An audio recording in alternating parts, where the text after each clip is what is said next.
Hello, Table Talk. I hope everyone is feeling good and taking care of themselves.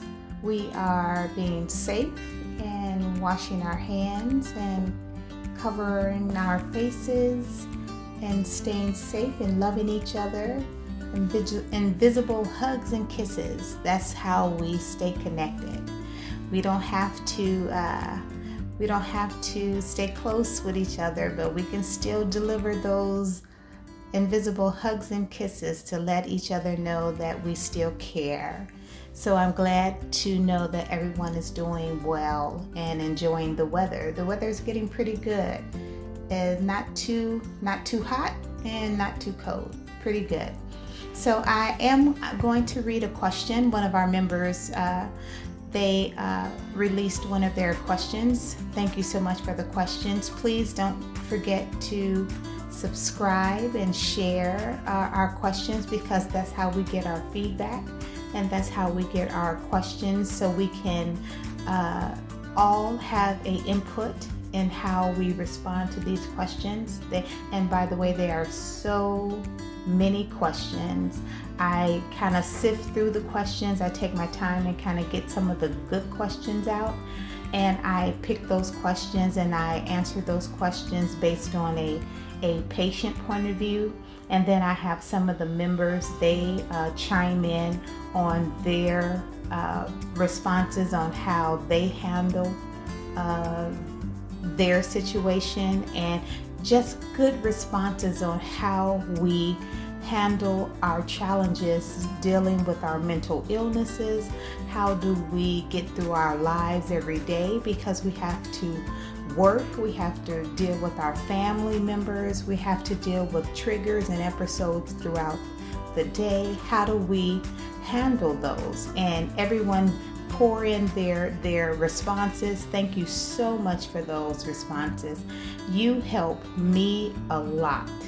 I cannot express how much you help me, because I take those responses and I apply them to my life, and then I share them with the community, and they apply them to their lives, and we help each other. It doesn't matter if we live close to each other. We make everything connected by sharing that good information, and by using that good information, we stay connected. And once staying connected, that's power.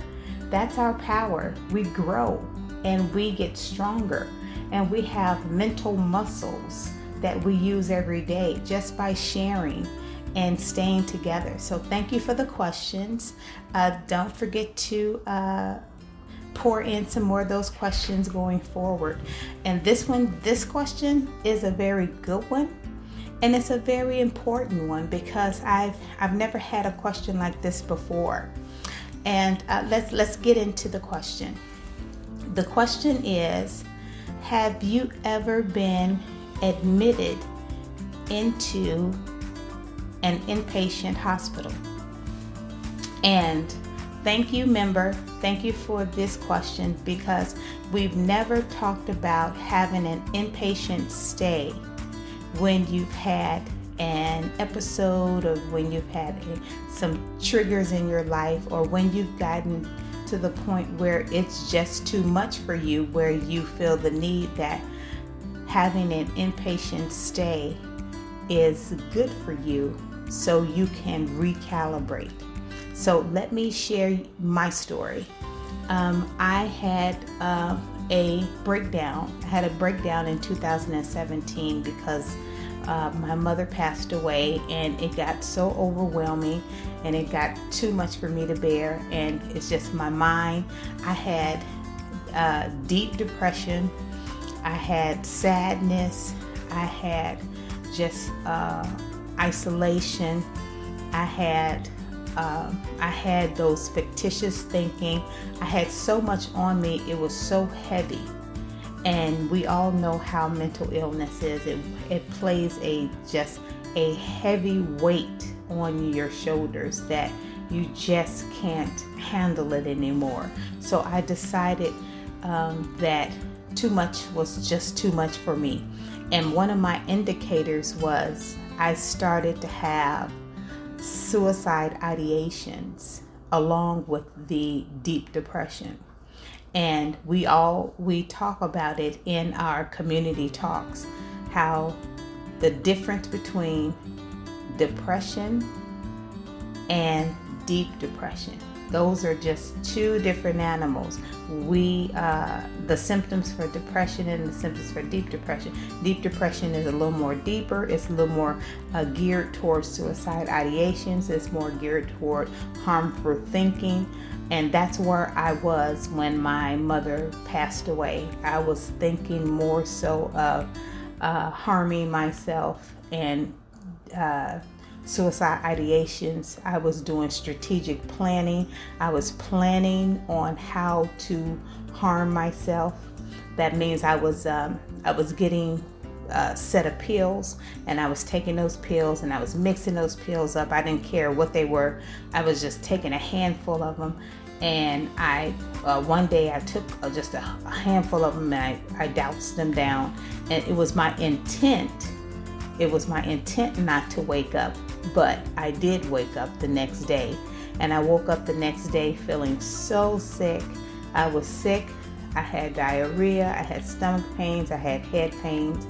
And I had a deeper level of depression because I didn't succeed in the goal of completing the suicide attempt.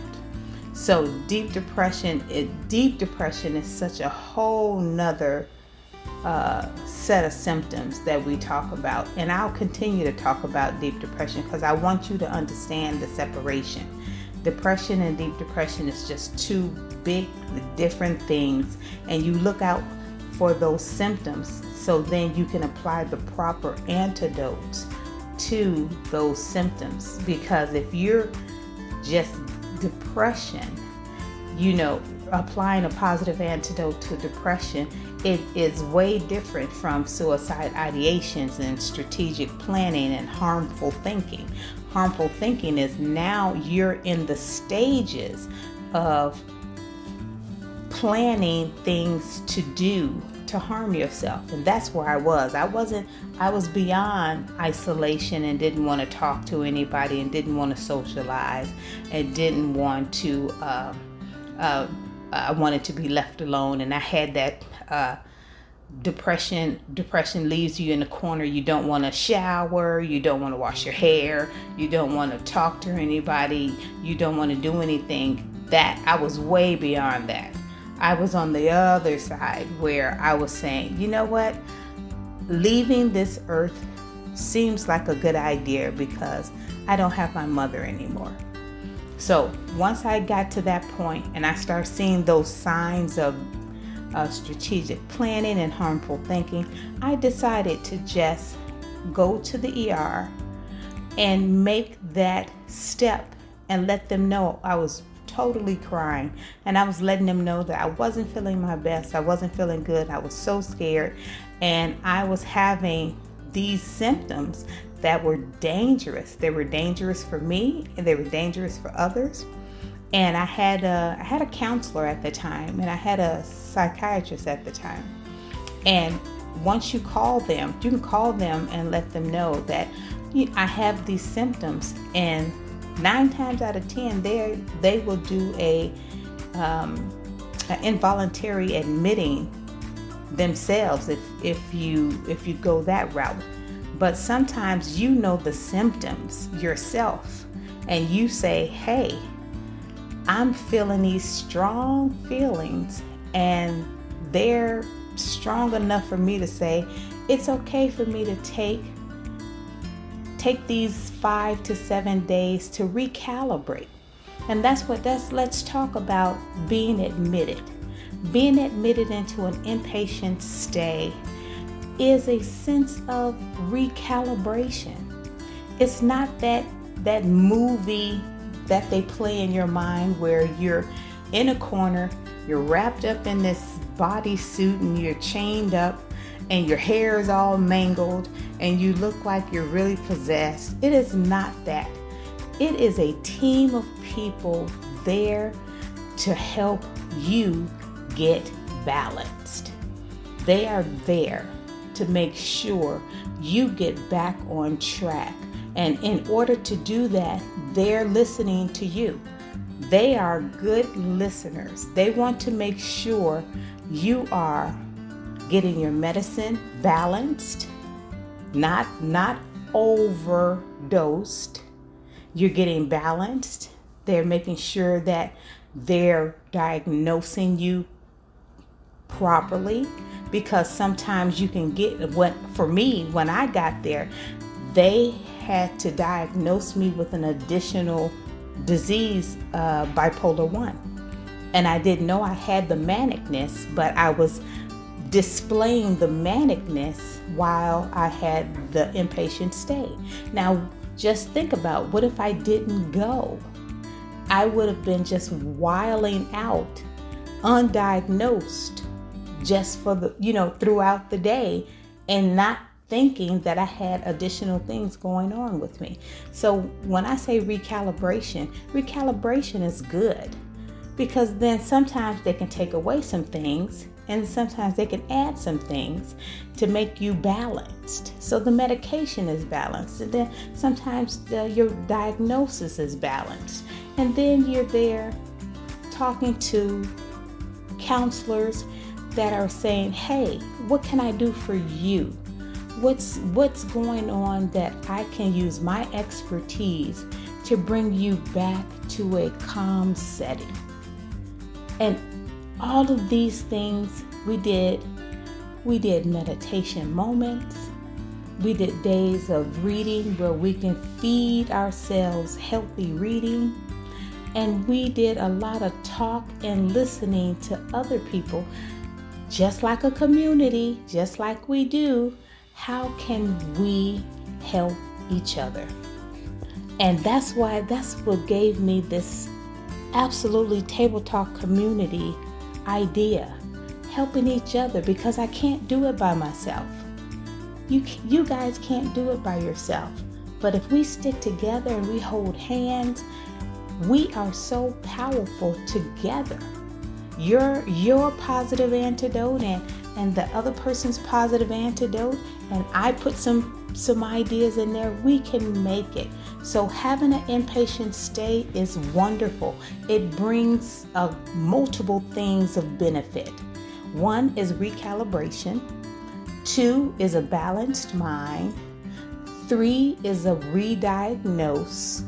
And 4 is the specific reason of healing.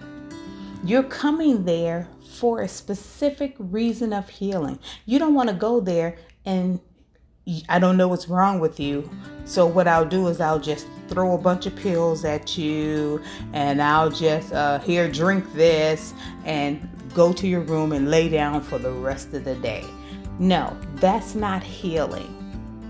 That's not healing, because when I release you in 5 to 7 days, I want you to be strong enough, brave enough, and your mental muscle prepared enough to get back into the world and start fighting again. Because that's what we are. We're fighting this. We're going to be fighting mental illness until forever. I would love to say mental illness goes away, but it doesn't. That's the reality of it. But what another reality is, we're here to fight it. And we're here to talk to each other, listen to each other, help each other with these lovely questions, and show each other that we're here to fight. I'm fighting for you. I'm fighting with you. You're fighting for me, and you're fighting with me. And together, we can give mental illness a black eye. That is our job.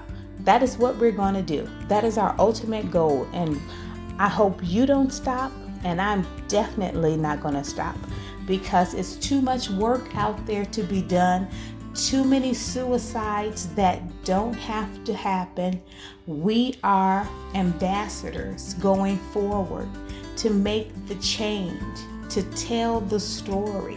I don't mind exposing myself if it's going to help another person. It is wonderful to make someone change their life just by giving them a story of success. We all are stories of success. We can do it.